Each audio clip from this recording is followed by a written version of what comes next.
Welcome to COVID313 Community Coalition for Families and Students Town Hall. We're excited to be back again today. I'm Christine Bell. I am first a mom of three really awesome children. I am really humbled to serve as the executive director of UNI, and I'm a really proud member of this coalition. We are so excited to have you all with us today. We'd love for you to tell us where you're from and what topics you're most interested in hearing about today. Just so that we can give everybody a little bit of time to get on the right line, we're going to share some logistics first. So we're translating this town hall into Spanish and ASL. So if Ophelia, would you please share the phone number for Spanish translation? Oh, it looks like Ophelia is not here at the moment. So Julie, will you please share the instructions for ASL and give some time for our Spanish translators to get on? Thanks.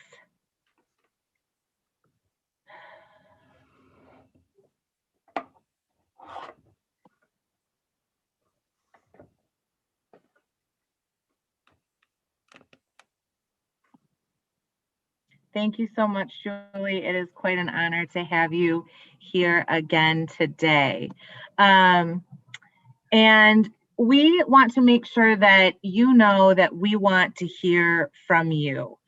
So we have chat moderators, Brooke and Lindsay, that are waiting for your comments and questions. You can put those in the Facebook chat, or you can text them to 313-288-2082. Again, that number is 313-288-2082.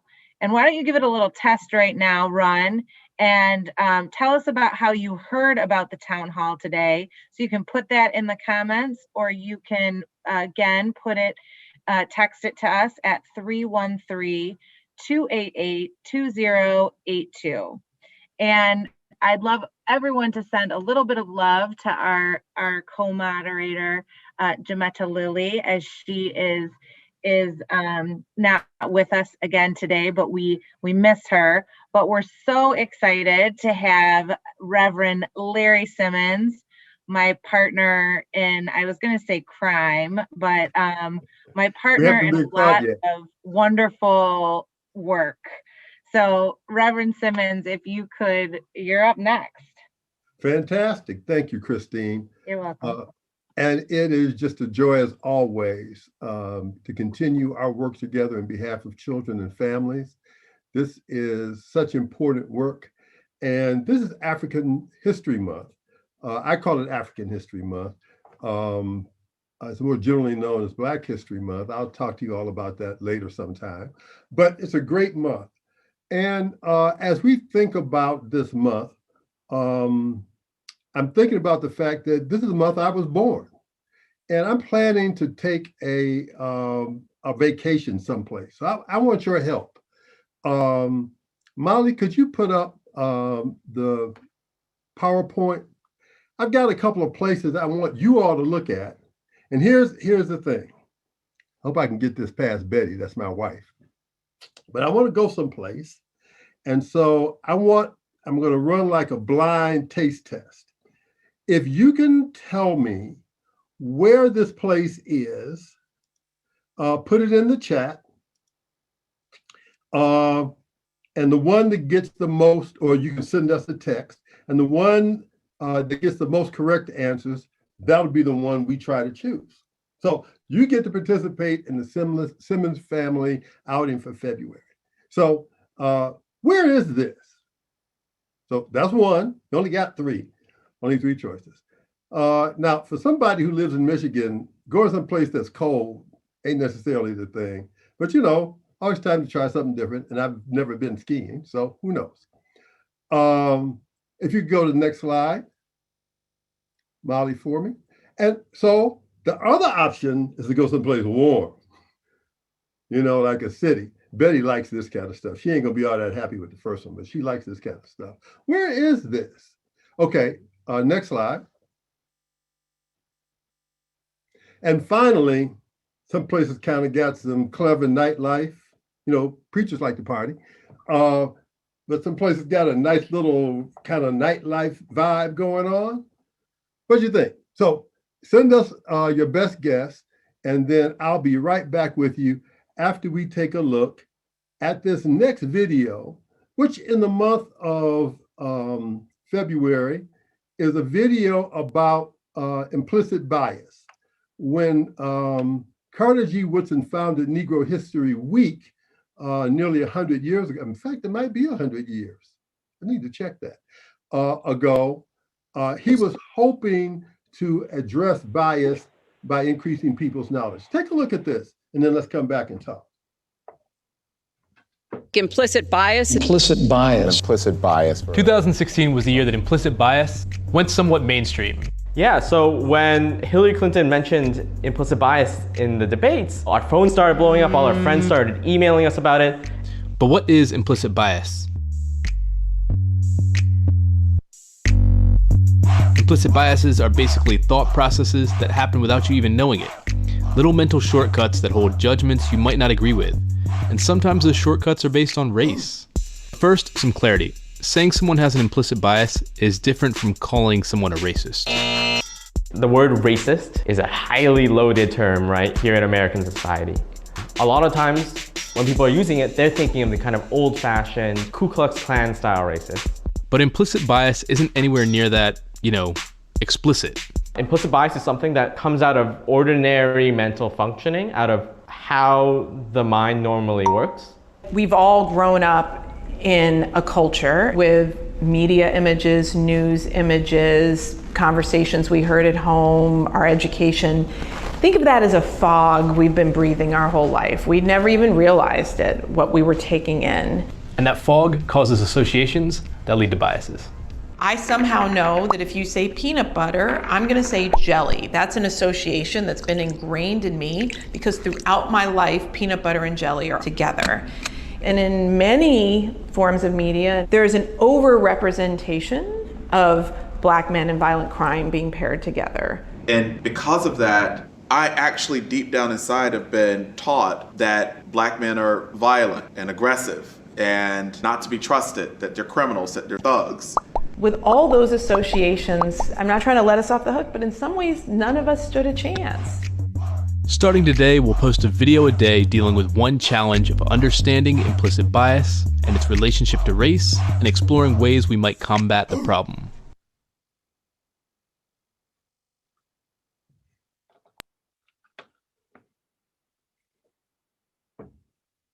So, bias. Bring back that PowerPoint, would you, Molly? So next slide. So I kind of maybe played a trick on you. Go to the next slide, Molly.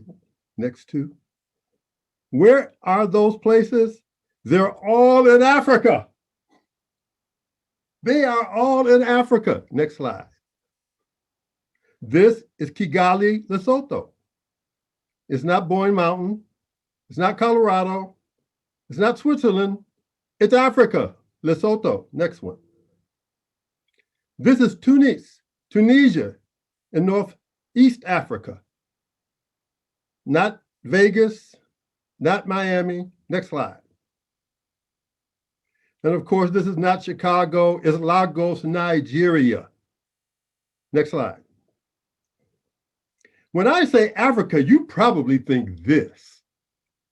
Next slide. Or, of course, this. I didn't put Tarzan in the picture, but you get the point. Next slide.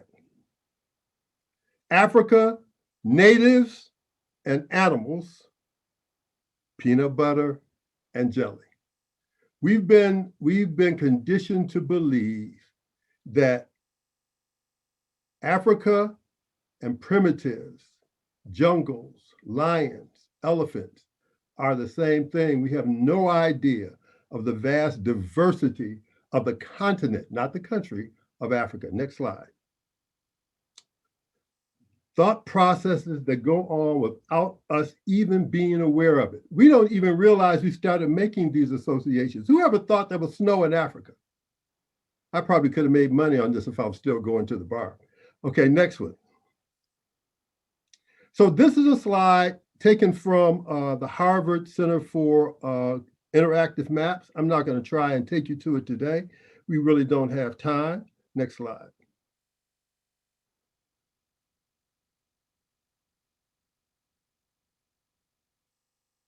So there, you can just look it up, call it the Harvard Interactive Map or the Harvard Africa Map, and it'll take you there because you should spell interactive correctly. I didn't. There's also a test that Harvard offers so you can check yourself. It's fascinating to see where we have biases because they are much larger than just the question of race. Next slide.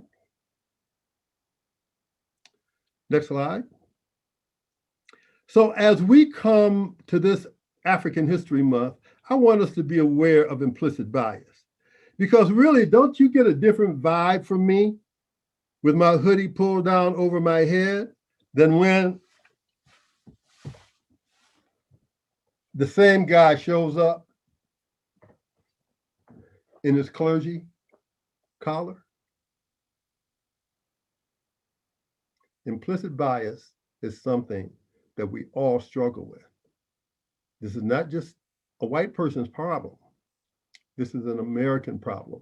It's a human problem. And when we become aware of it, we can then start to get over it. God bless you. God, thank you. All right, and we're ready to go on with the rest of our show as we look forward to having a great time with you. If there are any questions about this, I'll be glad to answer them. And we've got some experts on implicit bias who will be joining us over the next few weeks to help us get a deeper understanding and to explore ways that we can actively participate in overcoming implicit bias. Thank you. Christine? Thanks, Larry. That was that's a great reminder, and it makes me think about when I traveled to Africa and I was 19 years old, and I sat next to a woman from Morocco, and as much as I thought I knew about the world, I had no idea that Morocco was in Africa. And so she started to talk about the climate so this is just such a helpful reminder that we all need to check ourselves on a regular basis about what we just assume about people and places. And Africa it's such a diverse place. It is, you can take all of the United States, all of China, all of Europe, and place it in Africa and still have room left. You can even add India to that. It's an enormously diverse continent. I'm going to talk a little bit about that because next week, we're going to talk about the diverse food of this wonderful diaspora that extends all the way to South America, Central America, the United States, Canada, all the diverse ways of feeding ourselves that have been invented by this African diaspora. I'm so excited for that. So excited. All right. So we have our Spanish translator on the line. So Ophelia, if you could please share the phone number for Spanish translation. Or if Rita, if you can too.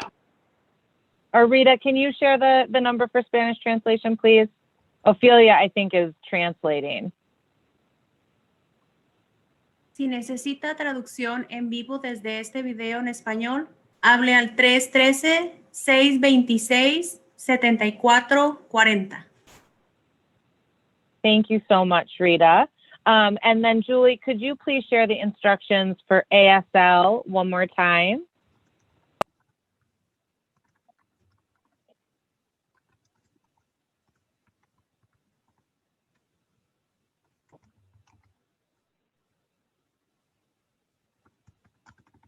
Thank you so much, Julie. And as I said earlier, we really want to hear from you. Brooke and Lindsay are at the ready for your comments and your questions. You can put those in the Facebook chat or you can text them to 313-288-2082. Again, that number is 313-288-2082. And while just give it a little practice, please shoot us a text or put in the chat where you are joining us from today and what topics you're excited to hear about. And we'd like you to stay with us for the whole time, for the next 60 minutes, to be informed and to stay powerful with us. We have a really good show for you today. We're so excited to hear from parents and students and teachers about what they've learned and maybe share a few tips and tricks with us. I'm really excited as a parent to hear that. And we also have the health department with us to answer all of our questions about vaccines and how to get them. So after each segment, we want to remind everyone that there's time for question and answers. So keep your questions and comments coming. If we can't get your question answered today, we're committed to getting the answers to you by early next week. And all the questions that are asked today will be posted with the answers on onedetroitpbs.org and on DPTV's Facebook page. For our guests on the town hall, please remember to speak slowly for our translators. They really want to make sure that they're translating the important information that you're sharing correctly. Turn off your cameras when you're not speaking, and so that we can ensure that our ASL interpreter can be seen. And please mute yourself when you're not speaking as well. Terry Whitfield, the best timekeeper in the metro area, is with us again today. And so keep your eye on the chat. He'll remind you of your remaining time. And if you go over your time, Larry and I will pop up onto the screen and gently remind you to wrap up. And with that, we are ready to get into it. So Larry, who's up first? So I tell you what, why don't we tag team the introductions and then we'll get started with the questions. What you think? Sounds good to me. Sounds good to me. Yeah. So our first guest that I'm going to introduce, and then we're going to introduce all of them, and then we'll ask all of them to come on at the same time. Stacy Lowry. Stacy is a high school student at a charter school, DPSCD charter school, and we are just thrilled to have the voice of our youth in this discussion because, as we like to say at 482 Forward, nothing about us without us. Christine? We have Christian Aranda. Hopefully I said that correctly. And Rita will be helping to translate. And Christian is a DPSCD high school, is a mom. This says she's a high school student, but she is a mother of a DPSCD high school student, middle school student, and elementary school student. And she does some amazing advocacy work with Congress of Communities. And so we're really excited to have her here today. And we have the one and only, the Master Blaster, the Mama Extraordinaire, the one and only Alisa Hurd. I really don't even think Alisa needs an introduction. It's like, you know what's up with her. She's down with being a parent. She's down with children who are exceptional, of which I am also a parent. And she is down with looking out for everybody who gets ignored. The one and only Alisa Hurd, who will be up next, who used to come to us from the showroom of the High Chaparral, but she set that down. Next. So now we've got the teachers. Kelsey Wiley is a DPSCD high school teacher, and she is, Kelsey, what high school do you represent? I think it's important. I teach at Cass Tech High School. The good old CT. My parents graduated from there. So we've got Kelsey Wiley. Larry? We're also pleased to be joined by Corinne Lyons, a middle school English language arts teacher, also from Detroit Public Schools Community District. Hi, Corinne. Hello. And then we have Corey Chavis, who is with us from Detroit Leadership Academy and is a teacher at the high school. So we are honored to have you here with us, Corey. And you got Next up, we've got the students.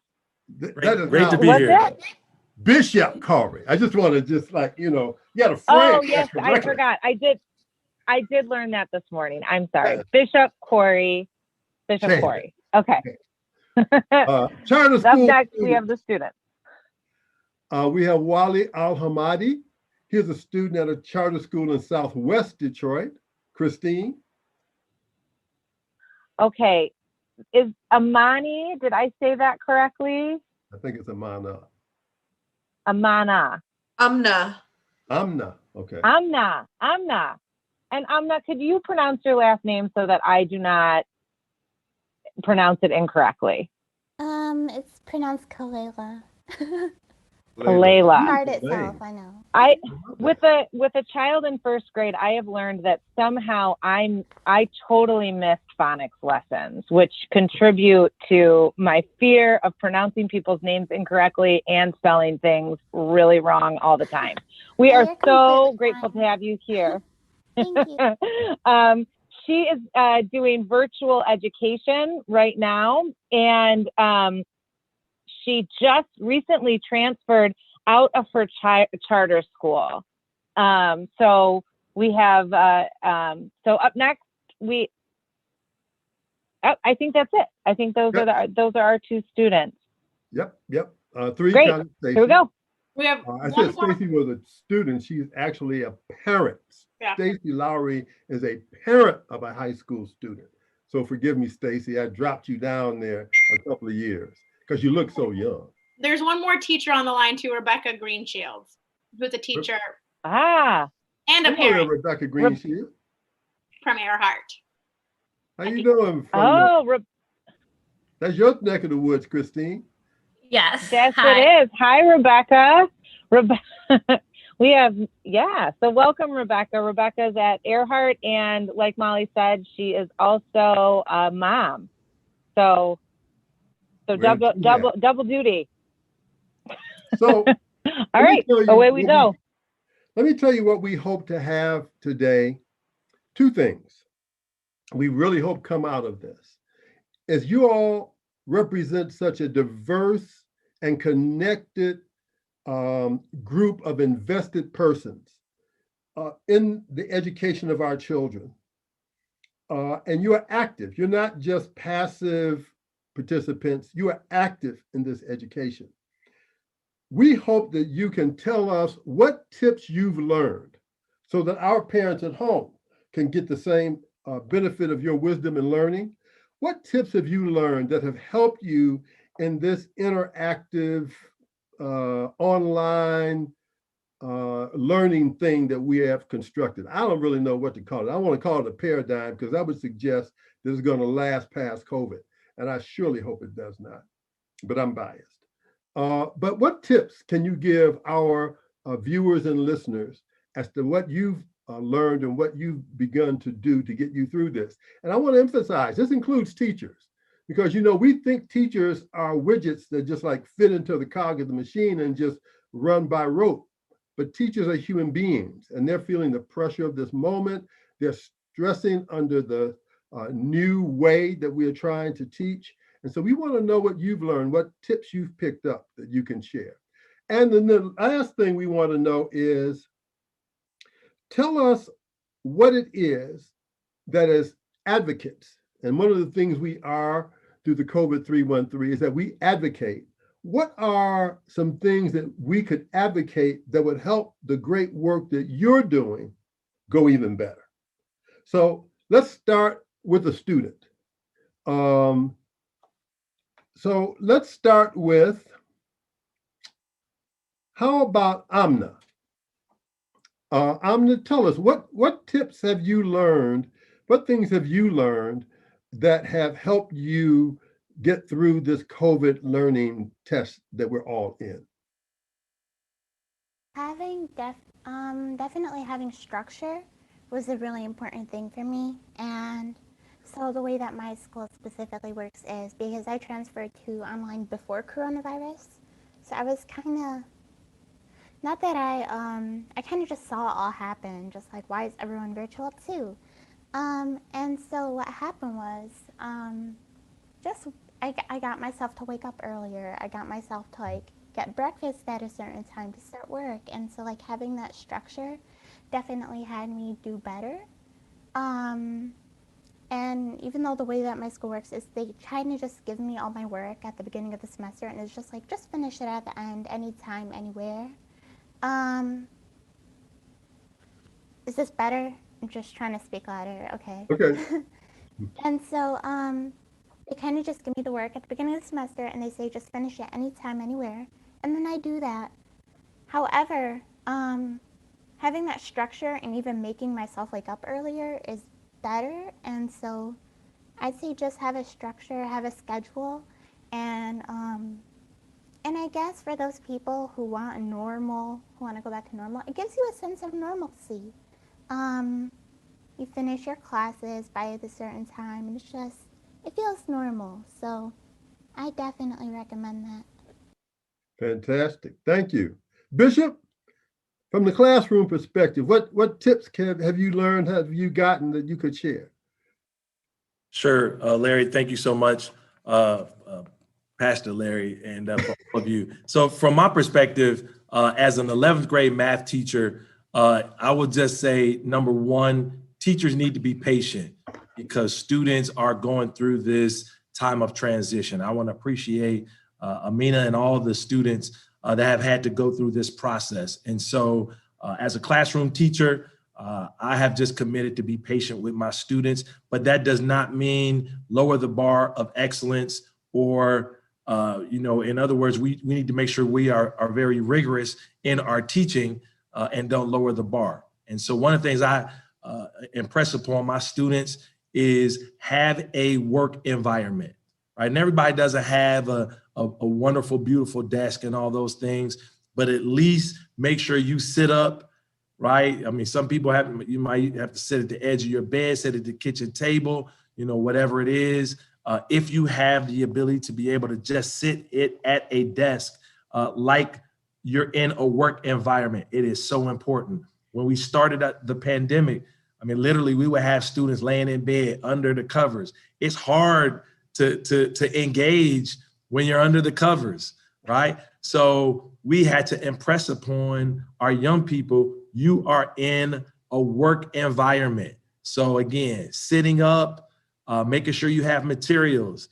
Although the information is going online, you still need to take notes. You still need to have your supplies, paper, pen. I mean, these things sound basic, but they are so important to engaging in the learning environment. I'm a math teacher, Algebra 2. You need to have your calculator. You need to have all the things you would have in Mr. Chavis's classroom. You now need to have them at your home or wherever you are participating in learning. And if you need help, ask for it, right? Don't be proud. Don't say, hey, I don't, we have calculators at school. If you don't have a calculator, we'll get you a calculator, right? I'm sure all the educators will say the same thing. We all want to help because we know this is difficult and we know that we want to make sure that you can reach the highest level of excellence. Thank you, Corey. I see you rocking that melanin shirt. We're going to have to bring you back and have a conversation about what that means and what that is. Yes, sir. Okay. Christine, I think it's time to break out the one and only. I think it's time to bring my sister from the High Chaparral into the game. It's time to reach down at the bench and bring the star player down into the field. Miss Alyssa Hurd, would you share with us as parent extraordinaire, as fighter without compare, what it is that you've learned? You know what, behind that, I better say something good and profound, because if I get up here and say something crazy, I don't know, I'm going to have to send you an invoice, Pastor. That sounds so, but listen, There's a whole lot. You know, I'm in this thing, and it's so very real. I'm in this thing because I got skin in the game, right? My son is 15 years old. This is his first year in high school. This was his transition year. He already struggled. He has ADHD, and so that was a struggle. It was a struggle for us all through grade school, but he went to a very good grade school that supported him in a lot of ways. And then we had to transition to high school, which was major anyway, going to a new school, new folks. You're a freshman again, or you're starting at the quote bottom again, New trying hormones. to build relationships again, not really understanding. And then we're virtual in COVID in a household where I'm not homeschool material. I'm gonna tell you that now. I am not. That's why he goes to school. And listen, I'm serious. I'm an advocate for education, but I'm not that homeschool parent. However, we had to do the best that we could, and it was a struggle. One of the things that Bishop Corey, I believe, said that I found later really proved to help us a lot was creating a space for him to have his lessons. The other thing is, I had to understand, and I think everybody needs to understand, that virtual cannot be the classroom recreated online. Totally different. Totally different approach. And then I also had to learn about grace, giving myself some grace. Listen, I'm still learning that because I've cried about this. I had to give myself some grace as a parent and not necessarily question whether or not I've done the right or wrong things. I also had to give the school district some grace because they haven't done this before either. I have to give the teachers some grace because they're teaching and many of them are parenting and living the same life that we're living. Or grandparenting. And grandparenting too, and all of the other stuff in between. So with all of that being said, in addition to prayer, and I've a few bottles of red wine, I seem to seems like wine. I've purchased more wine during this time. I don't know what's going on with that. I don't know. I may need to talk to You're somebody. having communion more often. I'm having that. You know what? Now that's it. I'm having more communion than but seriously though, one of the things I've learned more about how my student learns than I ever have seen.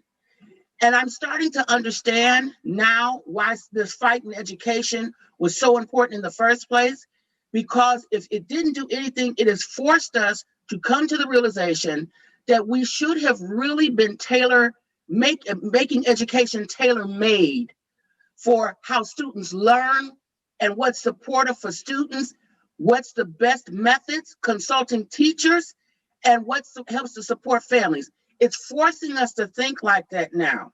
So, but that's all I'm gonna say for now. But for me, I've learned many lessons, still learning. And with my son, with ADHD, it is even tougher, but that's it. Thank you. I'm going to step over to Stacy because, you know, I have a special place in my heart for parents, because parents are like the in-between.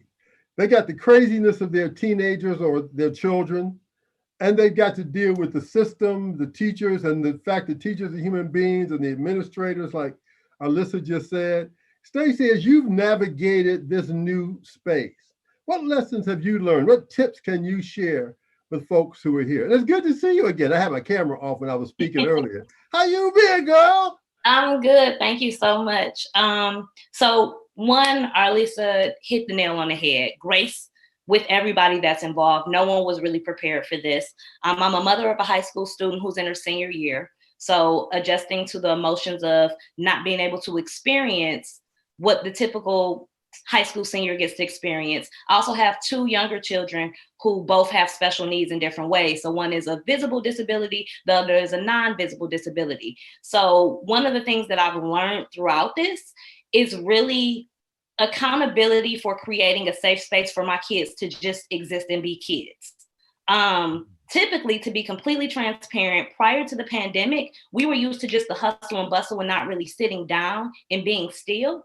And since the pandemic has happened, I find myself having more courageous conversations with my children about where their mental health is. A lot of times we don't take the time to acknowledge our feelings and our emotions about everything that is happening right now in this moment.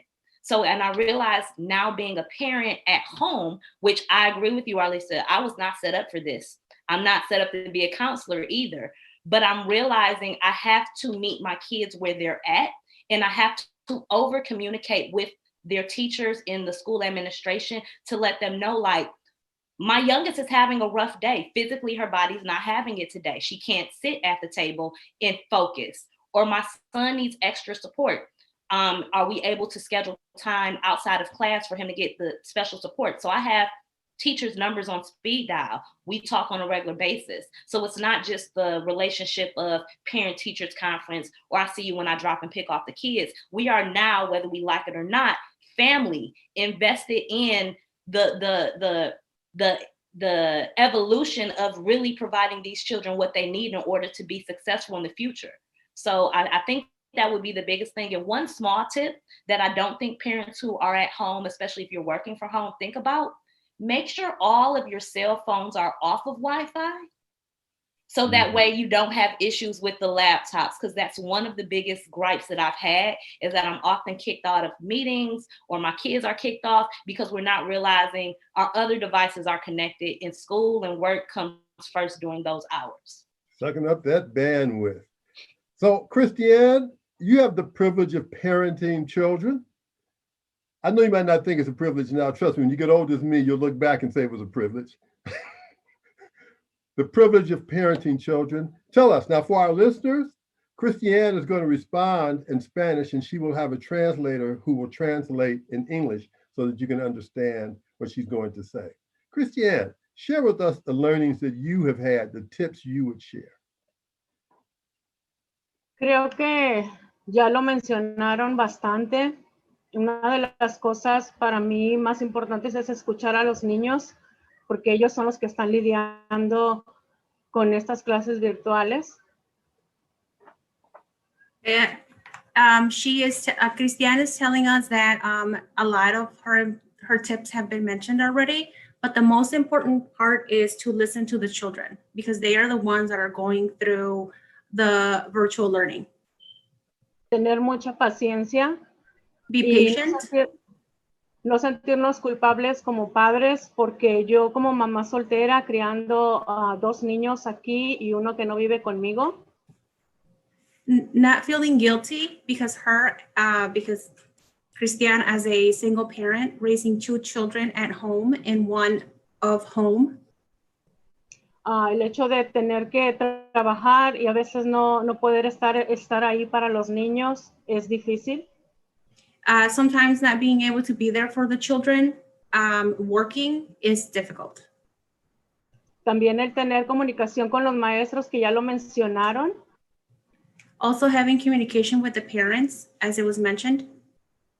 Aunque a veces es difícil porque, por ejemplo, mi hijo está en una escuela bilingüe y la comunicación con la maestra la puedo tener, pero con mis otros hijos, por ejemplo, mi hija está en la CAS y es difícil porque los maestros no hablan nuestro idioma. La escuela no se comunica conmigo en mi idioma para preguntarme cómo estoy o cómo va mi hija.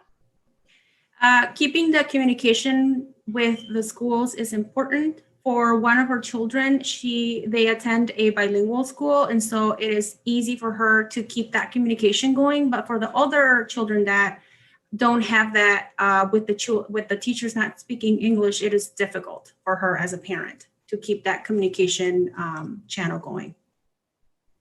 Y creo que estos consejos no son nada más para los padres, también tanto para los maestros como para el distrito, que tienen que tener paciencia y que no se pueden hacer las cosas como si ellos estuvieran en clases de cara a cara. Okay. She also mentions that this is not also, her tips are not just for parents, they're also for the schools, for the district and the teachers. And she asks for them to be patient because it's not the same as going in face to face. Creo que ese es uno de los errores que han hecho las escuelas que quieren manejar todo como era normalmente y sabemos que estamos en una pandemia y que eso no es posible. She believes that this is one of the biggest mistakes that either the schools or the districts are making, where it's they want to handle the situation as if it was the same face-to-face routine, and it is not. Esa es mi opinión. Gracias. Gracias. Gracias.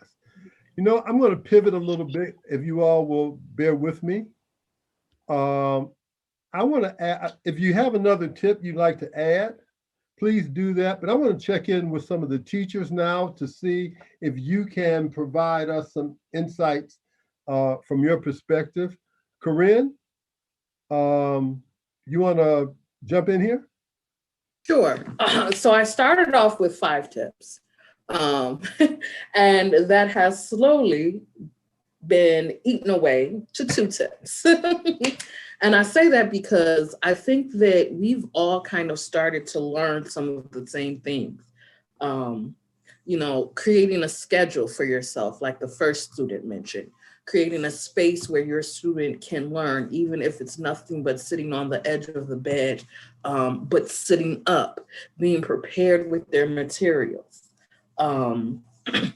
Remembering that teachers are human and we're also experiencing this pandemic, but at the same time, we're also trying to provide resources for our parents, for our students, while also lacking a lot ourselves. And building a relationship with your child's teacher is so very important. Like the parent has, you know, teachers on speed dial. I have parents on speed dial because these are the parents who have, you know, called me to ask, what does my child need? Or have called to say, you know, my child's device is not working today. What else can we do? So those relationships are very important. And the thing about it is, in comparison, I have about 75 students. Wow. I teach middle school, and I don't know, I see you saying, wow. And for me, I've never known anything different. When I did my student internship, I was a student intern at Cass Tech, so having 75 students was not the norm. They have much more. It's a much larger school, so they have very many more students.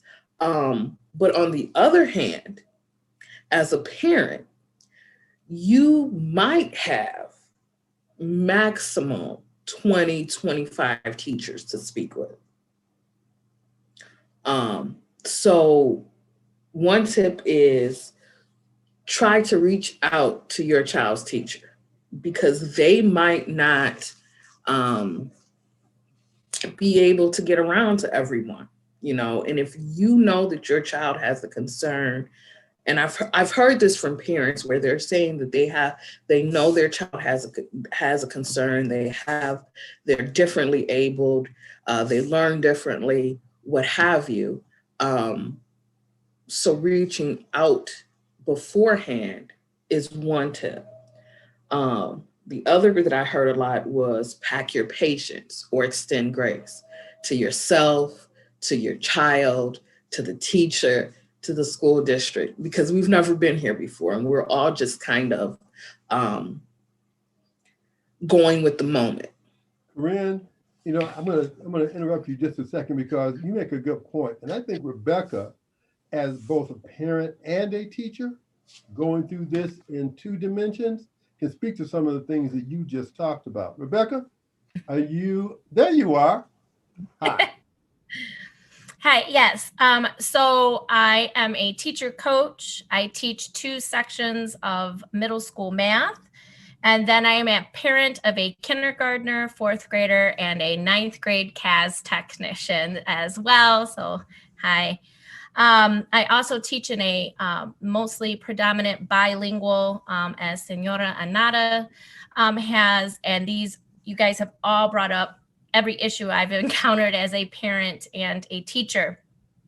So my advice is, as a teacher and parent, is to be open-minded first of all. As a teacher of 20 years, I've had to be flexible. I've had to learn my craft completely all over. How I teach face-to-face is, again, nothing like how I would teach virtually. I've had to learn new platforms and gimmicks, and I'm trying to put on a show to try to get my kids as engaged as possible. And I have to be understanding because parents are away and leaving teenagers at home who are not engaged, or there might be tech issues, or I have to be so understanding of everyone's unique situation. As a mother, I've had to adjust my expectations of my own children. That was hard, especially for my all-A CAS technician. It was a rough start when he was struggling in the beginning, adjusting to virtual learning. And I've had to learn about my children's learning styles, as previous people said. So the next thing I tackled with being open-minded was getting organized. As a teacher, I need to plan ahead. I need to make sure what I anticipate to do the next day is ready. I can't teach on the fly like I used to. And as a parent, I noticed you guys kept saying about communication. 2 important platforms in Detroit Public Schools, Power Schools and Schoology. And so as a parent, I have access to those. And as the students, I have my own children bring up their Power Schools and Schoology so that I can check their progress. I can't do it every day. I mentally cannot do that every day. Weekly, bi-monthly, just so I can kind of gauge where each one is at and how we can improve. Another big tip is to put away the distractions. The phone, the Xbox or PlayStation, and the Switch and toys. I've actually had to put somewhere during the day, because when my children are asynchronous or working independently, I'm live and they know that and they take advantage of mom not really focusing. So, and then in terms of Mrs. Arnada, in terms of bilingual communication, that is something my parents, especially now, we are communicating so much. Google Translate, worst comes to worst, is a good tool for teachers and parents to send. But we also like the free app Class Dojo, which translates automatically to Spanish and English. And that is found to be a pretty successful way. But we definitely need to translate more communication, especially if the home language is another language. Rebecca, and I love just giving time, patience, and self-love to everyone.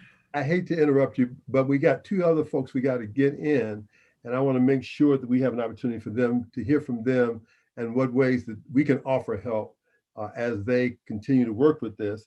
Kelsey, there you are. Kelsey Wiley is a teacher, and then I want Wally to close us out as the student with his perspective about what things we need to add into the mix that would help. Kelsey? Yep. Hello, my name is Kelsey Wiley, and I am a 10th grade English teacher at Cass Tech. I would definitely echo what everyone else has said about extending grace and leniency, and also just really being kind to ourselves.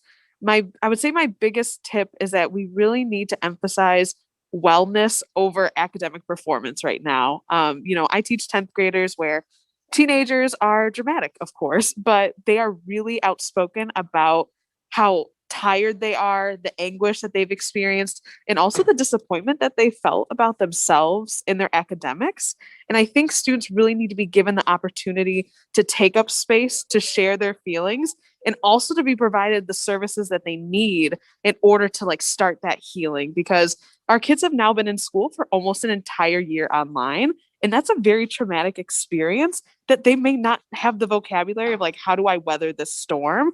So we need to do better as a community in just providing those resources for students. And obviously therapy is not accessible to everybody, but it really is just taking that first step to check in with your child and then to continue to follow up to make sure, how are things going? Have this improved? How is your sleep doing? Are they maintaining basic hygiene? Because sometimes it's like they decide, I haven't showered in a few days, I haven't done this in a few days, or they haven't eaten a full meal, but they just snack. It's really about checking in to make sure that their health and wellness is prioritized, especially too with the new district guidelines, that there's more grace and leniency for students to complete their work, to not be penalized for it. So if this is the moment that we can really prioritize student wellness, it's now. Stacy just pointed out in the chat that we should remind our children that we're proud of them. And we're proud of you, Wally, Mr. Co-Chair, Big Baller Shot Caller. Step on in here and bring this home for everybody. Hello, everyone. My name is Wally. So what I have to say about this, so like something that I've noticed switching to online, like in person, you know, I had like my home life and my school life, two separate things. You know, I'd wake up, go to school, do what I needed to do, and then go home, do the homework, and then, you know, like my home life after. But like, you know, now everything is kind of mixed. You know, my school life and my home life are together. So like the struggles that came up is like, you know, making sure to like have a schedule and making sure to plan when you will do, like, when will you do your homework, when will you do this, when will you go eat, because like sometimes I find myself skipping meals, sometimes I find myself like they were saying, like not showering, or like, and then I have to shower the next day, and then so like just like one thing that I would recommend is like setting a schedule, because like now I've gotten used to like just planning things like, oh, I'm gonna wake up, I'm gonna get breakfast, and then I'm gonna attend my meet. And then like just besides planning, making sure that you like actually follow up, because like sometimes like I would plan a lot and then something would come up and I wouldn't be able to do what I planned to do.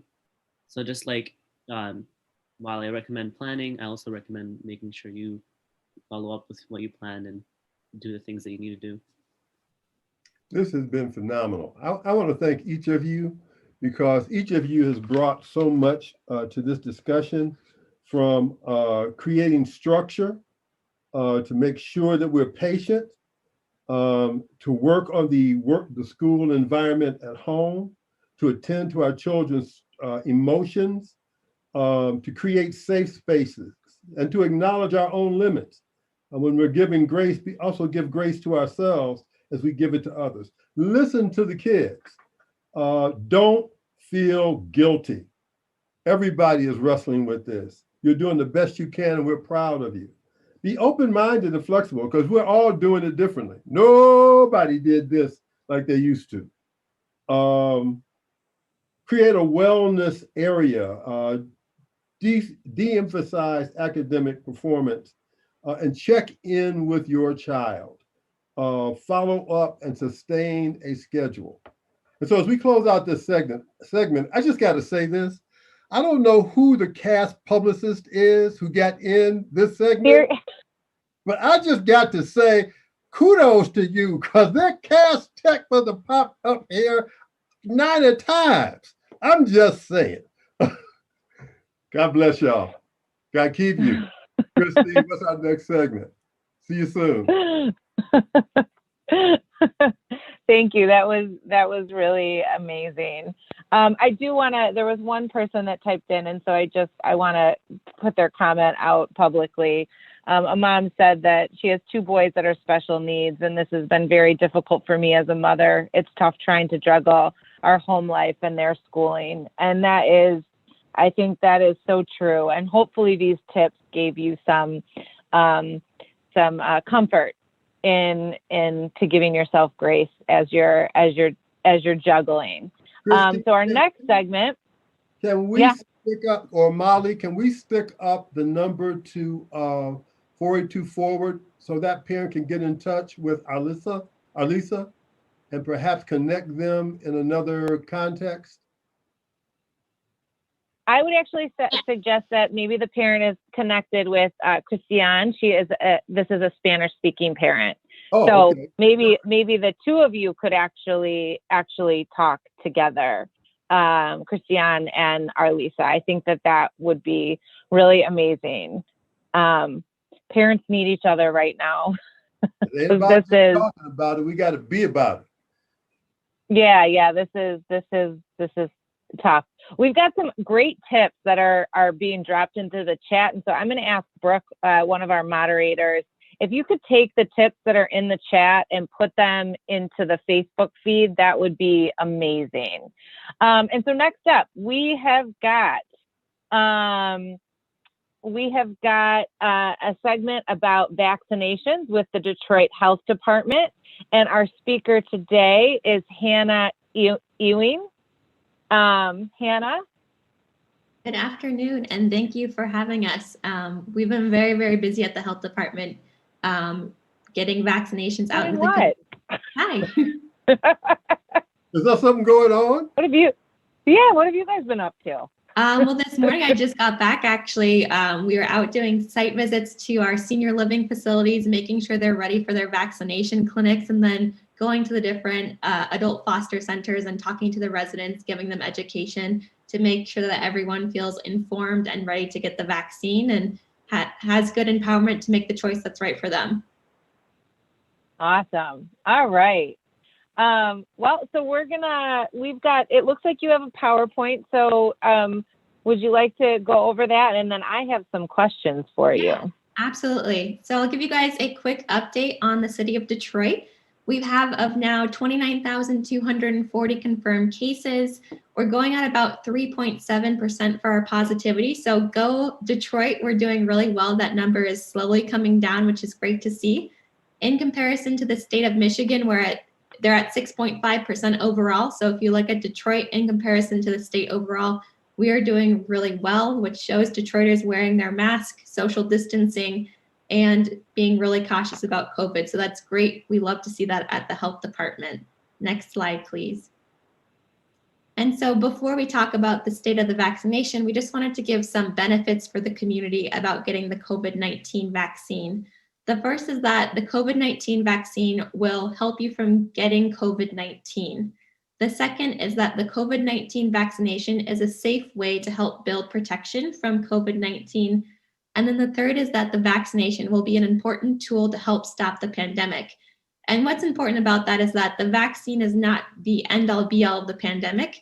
It's one of our tools. So while not everyone has access to the vaccine right now, we need to continue to wear our mask, socially distance, and continuing to wash our hands. Next slide, please. And so at the Detroit Health Department, we are trying to be as transparent as possible about how many vaccines we have and how many vaccines we have given to the community. So as of last night, we've received over 50,000 vaccines from the state of Michigan, and we've delivered about 75% of those. As the week ticks on, by Friday, we usually get up to about 80 to 85%. So we're doing a really good job getting our shots in arms. And I love that we have this tracker so the community can see the progress that the health department and the city of Detroit are making. Next slide, please. So the mayor is actually currently giving an update to increase eligibility, but I'm going to talk about who's currently eligible. So any resident who's 65 years or older, that means you were born in 1955 or earlier, our childcare providers and K-12 school employees. And you guys asked last week if we had answers for the childcare providers who work from home or take care of neighborhood families. And we're still trying to get that answer for you and trying to get a pathway for those childcare providers to get vaccinated. We also have our adult foster caregivers are eligible, our US postal employees, the employees of the city of Detroit who are working from their regular job sites, our federal employees, including our FBI agents, our DEA, US Marshal, and so on, our active members of the clergy who live or work in Detroit, and who are interacting face-to-face with their congregate members. Also our funeral home and our mortuary service employees who live or work in Detroit, all of our food and beverage workers who are living or working in the city of Detroit, including our grocery stores, restaurants, meat packing, and beverage handling facilities, our wonderful security guards and janitors, and then all people who belong in the population class is 1A, which is our healthcare providers, are eligible to get the vaccine. So next slide, please. And our number one way to make an appointment with us is to call us at the TCF Center.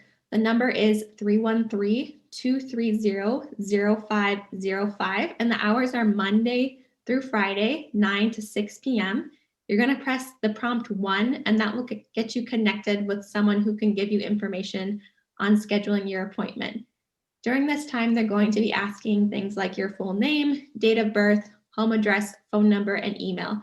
During this call, they will never ask you any information like a credit card number or a social security number. So make sure that you don't provide any of that information out on a phone call. If you are in that group that's not in the 65 plus, so say you're an essential worker, you need to bring proof of employment, which can be in the form of a work address, your badge, or a pay stub. During this call, you will be given an appointment for both vaccines. And then we will also give you reminders and instructions on how to proceed to the TCF Center in text and email. And we will continue to update this as we get more information. Next slide, please. And we have tried to increase access to the vaccinations. So we now have a toll-free number for our Spanish, Arabic, and Bengali speaking residents. You can call the number 855-393-4432 to make an appointment. Additionally, to increase access to our community, starting Monday, we'll be offering $2 rides to the TCF Center. So you can get a ride for $2 to the center to get your shot. And if you cannot afford that $2, you can just tell the person on the other line at the TCF Center, and we will come pick you up for free. So what to expect on your appointment day? You're either going to get your ride for $2 or you're going to drive in your own car or have someone drive you. Arrive on time and make sure that you bring your ID or a piece of paper that includes like an official document like a passport from another country or some sort of ID to get your shot. We also ask that you wear a short sleeve shirt under your jacket so you can stay warm but also have access to your arm for the vaccination. Once you arrive at the TCF Center, we will verify your eligibility at check-in. You will also be asked if you have any allergies so that the medical staff can take precautions to make sure that we keep an extra eye on you and that you are eligible for the vaccine.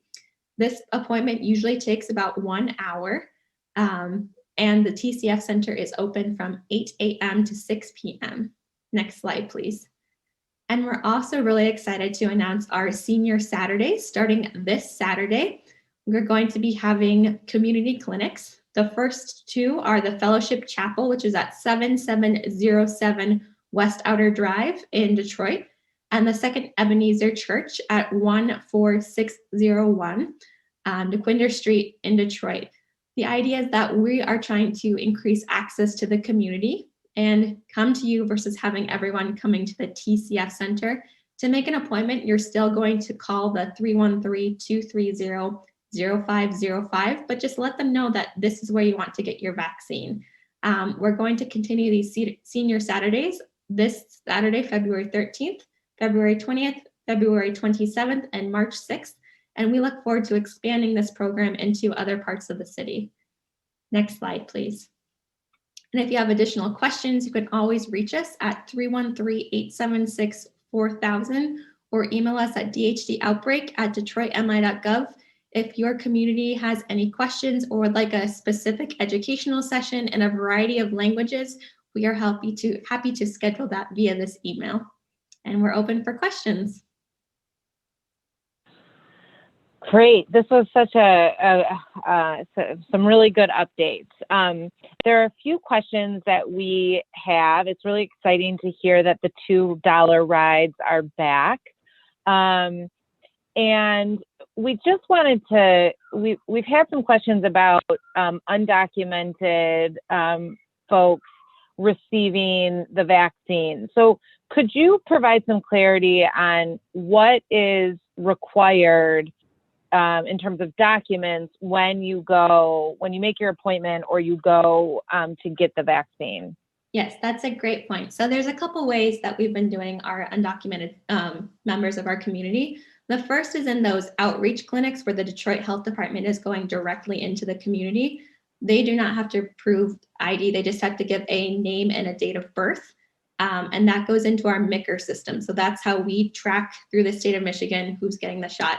None of that information is given to our ICE agents or anything like that. So it's all just kept internally with the state of Michigan. Other things they can do if they have something sort of official, like a birth certificate from their home country, anything that shows their name and their date of birth, that is considered a document that they can use for the vaccine. We don't want to hold the vaccine, away from everyone. We're trying to make it accessible.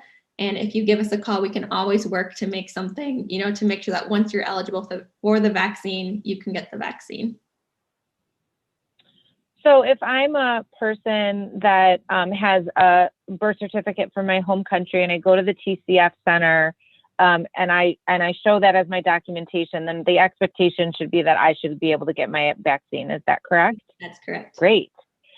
So we have a question here. When can we start to see more vaccine drives? And I'm thinking that this means more in the community. And will translators be available both at the TCF center and at the community locations? So if you could talk about both of those. We're definitely working to get more in the community. I'm on a team of a bunch of incredible education and outreach nurses. So we're touching base with every facility to ask beforehand if they have residents who need translation services, so that on day of appointment, that person can feel comfortable that they're going to understand what is happening. They're going to be able to give consent to getting the vaccine. So that's something we're working towards. I'm still talking to our director at the TCF Center to see what the exact translation services are. He's been very busy this week, so it's coming in an email, and we'll let you know ASAP.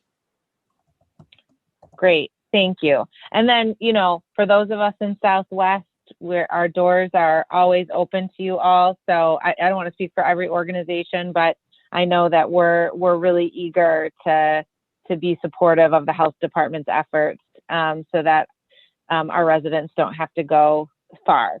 So I just want to make that plug.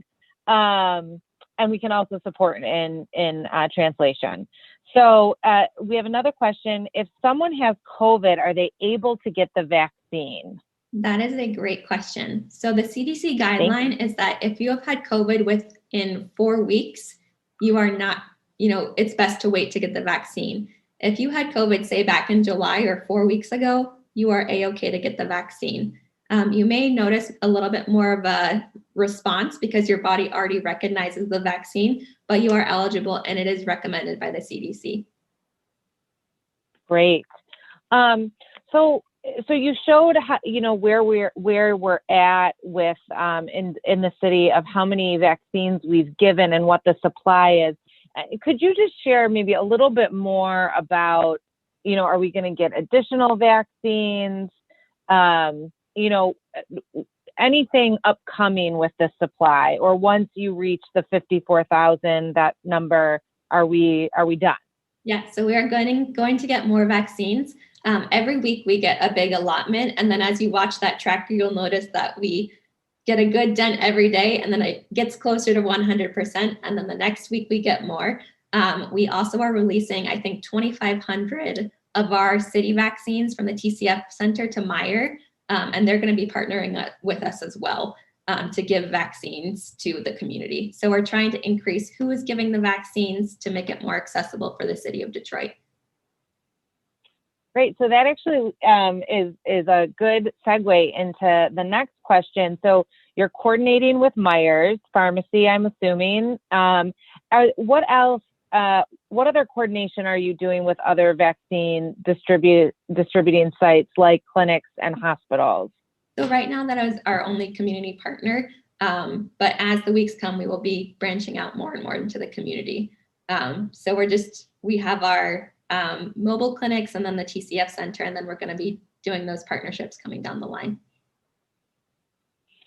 Great. And those mobile clinics, Hannah, are they, so are the mobile clinics also drive-through, or can they accommodate walk-ups? Right now we are setting up at our senior living sites, and we did a refugee house, so different physical buildings in the city. So those residents, we come directly to them. We set up usually in their common area, and then we have a nurse, a physician, and our advocates and our people who are really good at the paperwork to make sure that all our I's and T's are dotted and crossed. So right now we are just in physical spaces, but I see that we will be, more accessible into the community. Great. And then it's so wonderful that you all have put together a separate line so that folks that are their first language is Spanish, Bengali, or they're more comfortable in Spanish, Bengali, and Arabic. Can you give us any updates on getting the information out about the vaccine that's translated and culturally customized for different communities in our city? Yeah, we're working on getting all of our information translated into those languages. It's a bit of a process because we want to make sure that it resonates with them. As far as, we're really trying to meet the community where they are. So yesterday I went door to door in a shelter and I talked to everyone. I said, do you have any questions? And then we also ask when we're there, what type of education would you like to see?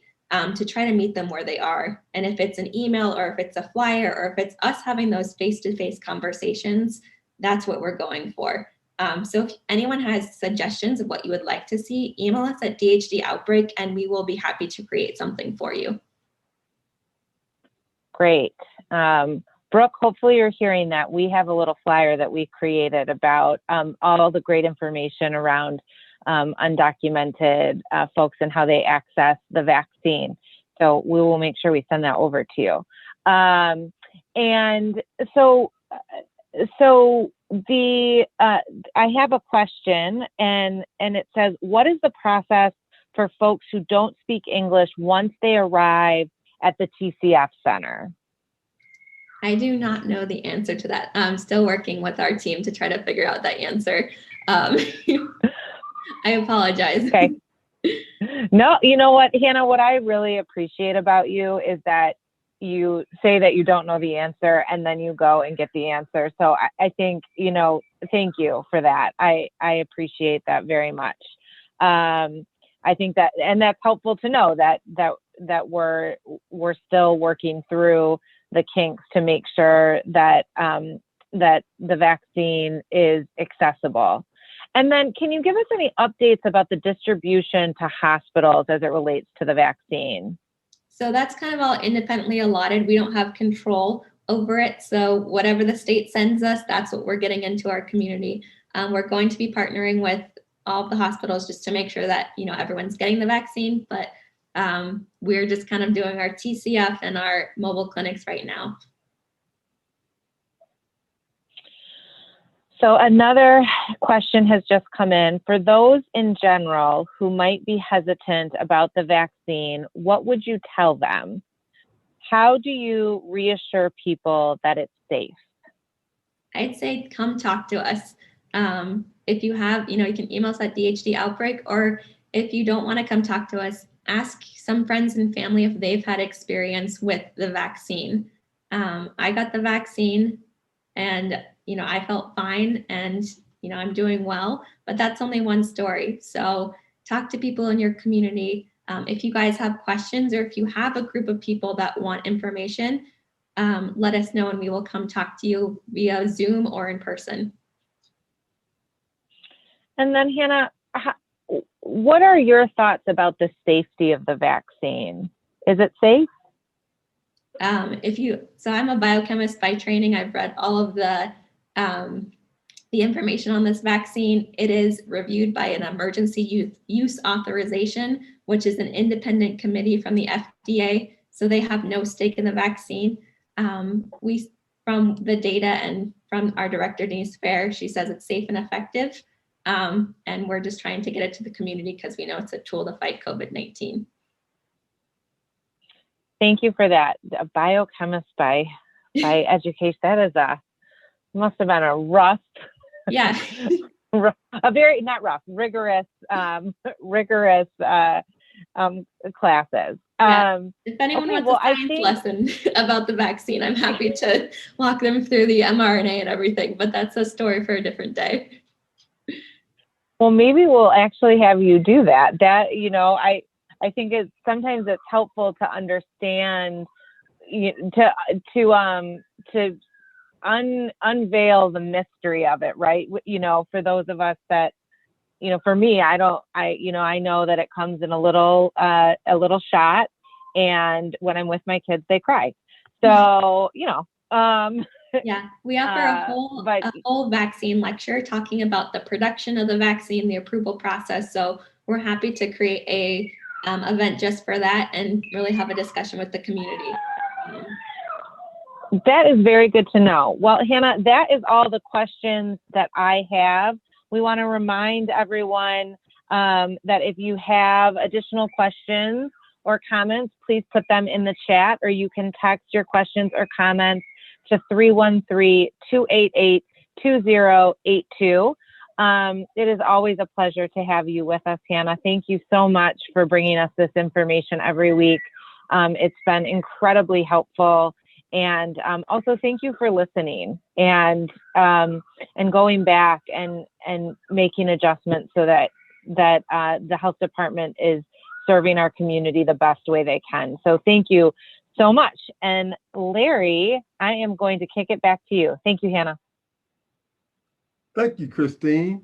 And I would be remiss if I didn't take note of the fact that this burning up seat that I'm sitting in belongs to Jametta Lilly, who is joining us remotely there on the screen. So, yo, my sister, be glad to see you back next week. I got to take a week vacation to recuperate.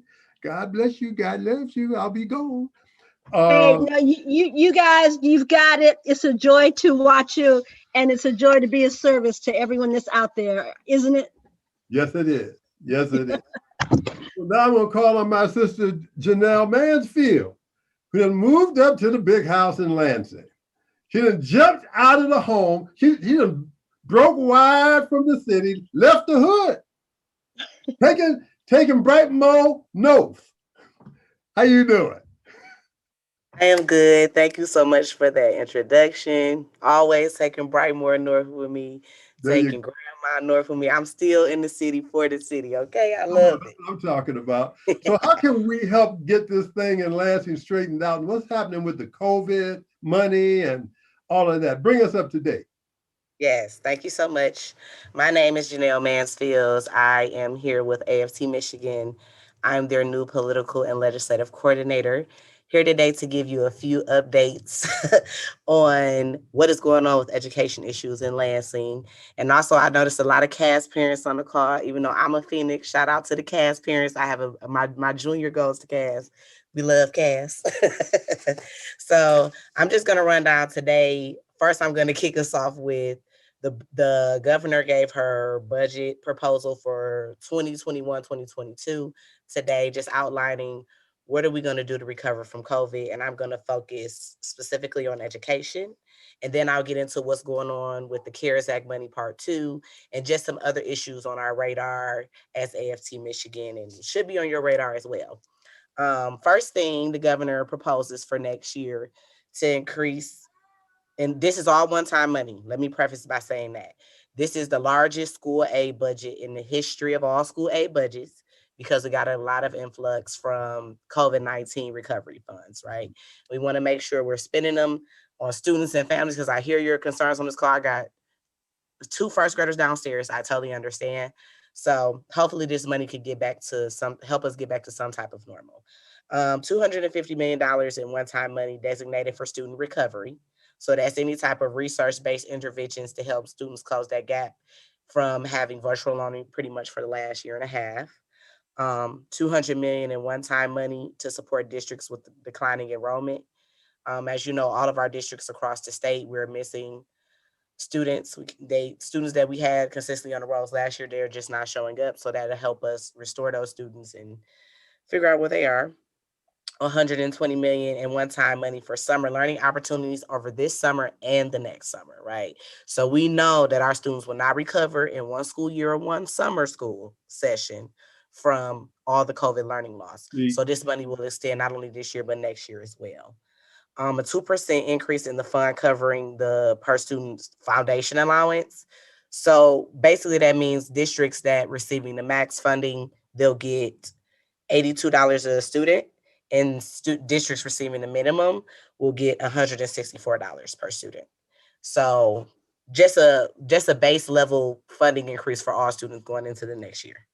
2% total funding increase for these 4 categories: at-risk students, special education, English language learners, and isolated rural districts, right? So some of our most neediest populations are getting that 2% boost, which would be hopefully very helpful, like we said, to returning us to some type of normal. $55 million for the Water Filter First program, which is taking steps to ensure that all kids across Michigan has clean drinking water in their schools. The governor is also proposing $2 million to give to the Michigan Department of Education to aid in the teacher shortage. And the governor has emergency educational relief fund. And in that fund, 5.4 million will be dedicated to the Trails program. Some students in DPSCD have already been engaging with Trails. It is the state's approach to student mental health. So they'll expand that programming. And then they have a new program called Opportunity Thrive, which is centered around teacher coaching and retention. Really check in with our teachers, see where they're in their process, what they need, especially in recovery. And there'll be $3 million focused to that area.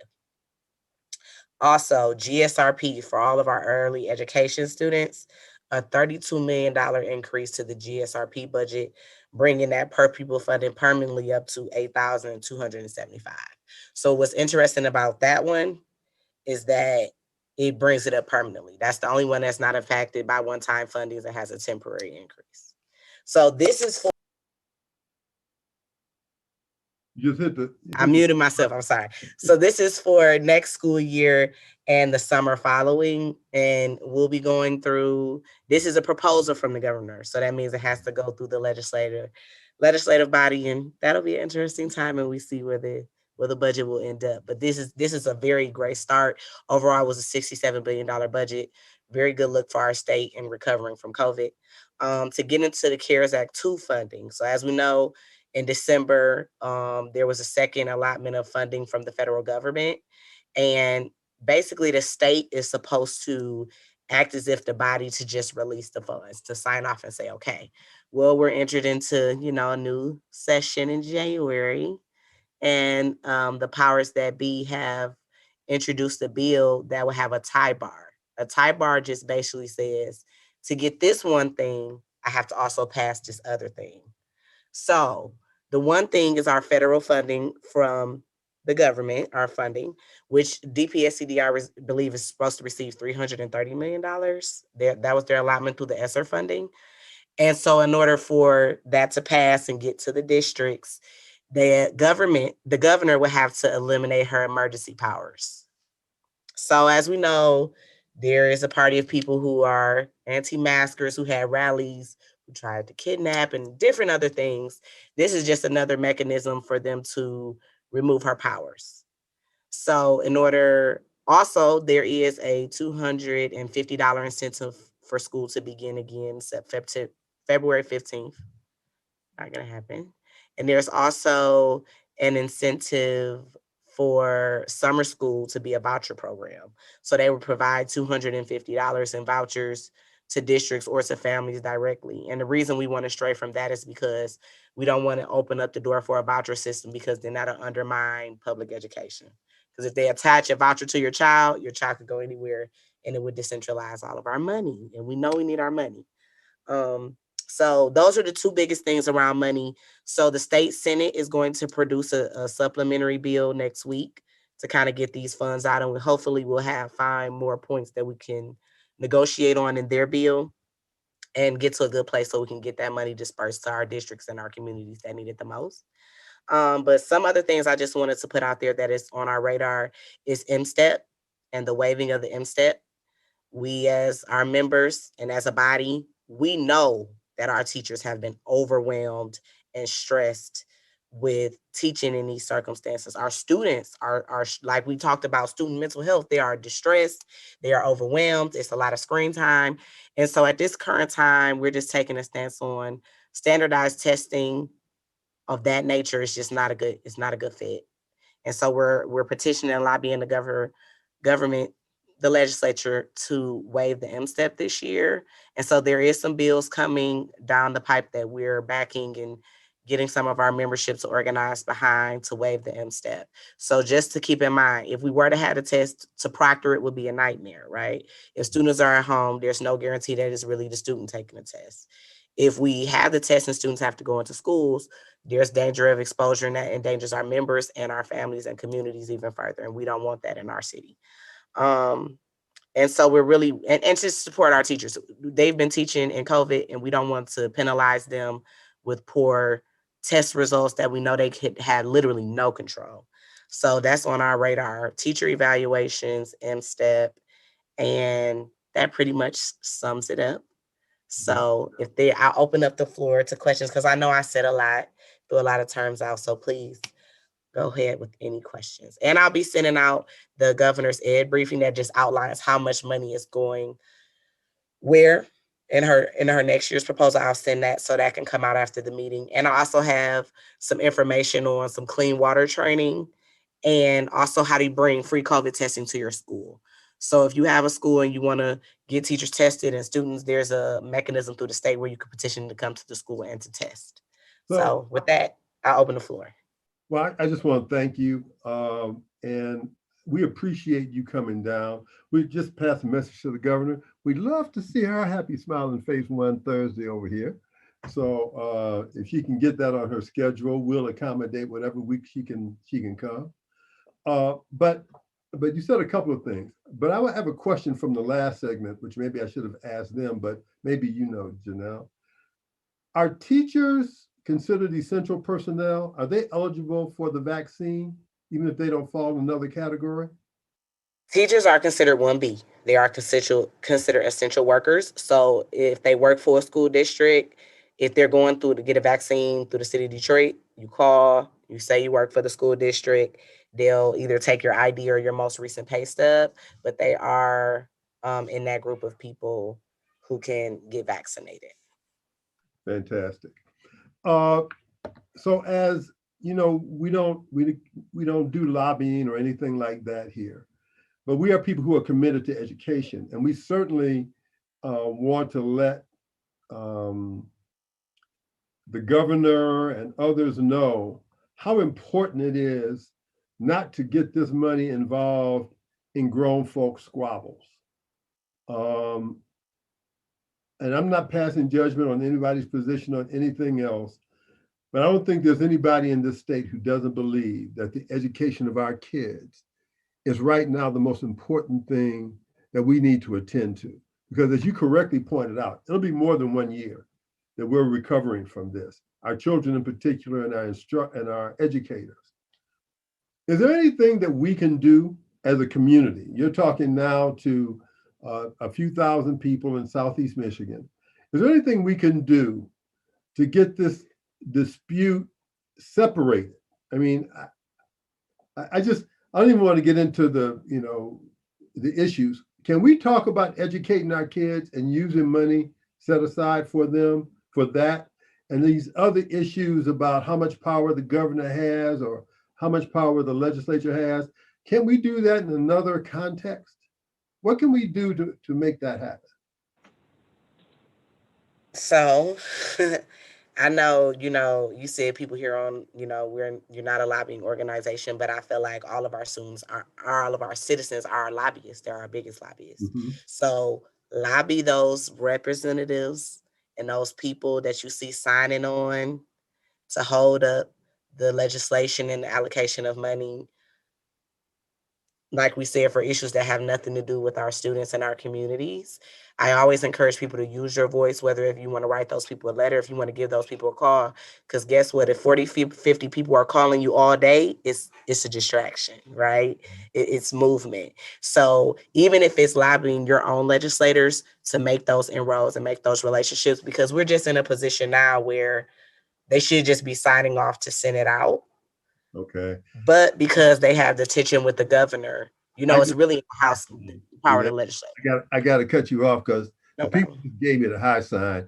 But I just want to say the governor needed somebody who could scrap up there. And she came down to the hood to get her show enough scrapper with some style. Congratulations. We look forward to seeing you soon. Bye-bye. Thank you. Christine, you got it. Thanks, Larry. And as a parent, let's make those phone calls and tell our legislators to detach the money that should just be signed off on to go to our schools to do just that, because we need it. And the parent student teacher panel that we just heard reinforces why we need it.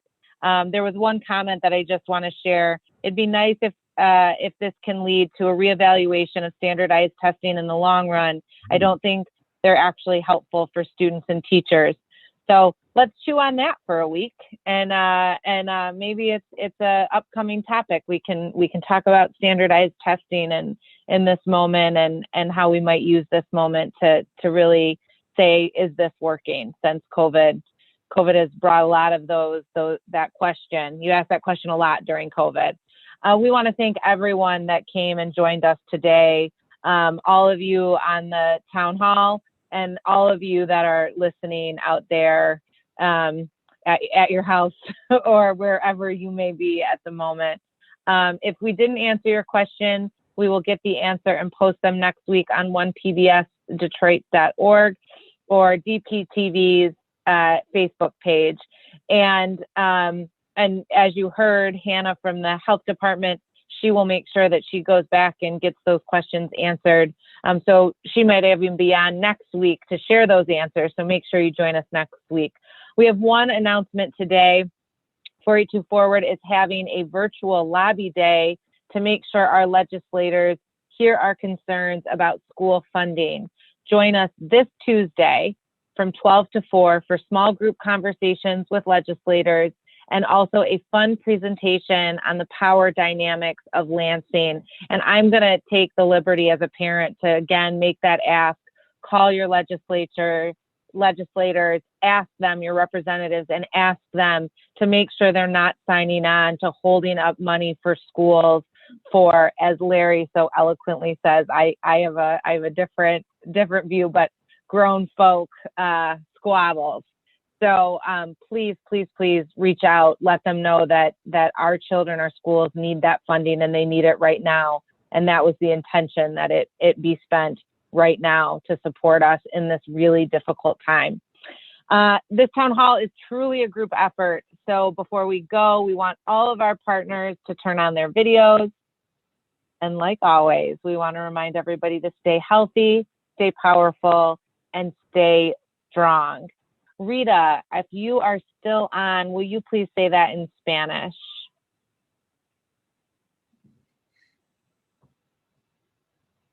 Oh, you're muted. I saw my face on the screen. Manténganse fuertes, manténganse positivos y manténganse a salvo. Thank you all so much. Everybody have a really great rest of the week and a good weekend. And we'll see you next Thursday. God bless.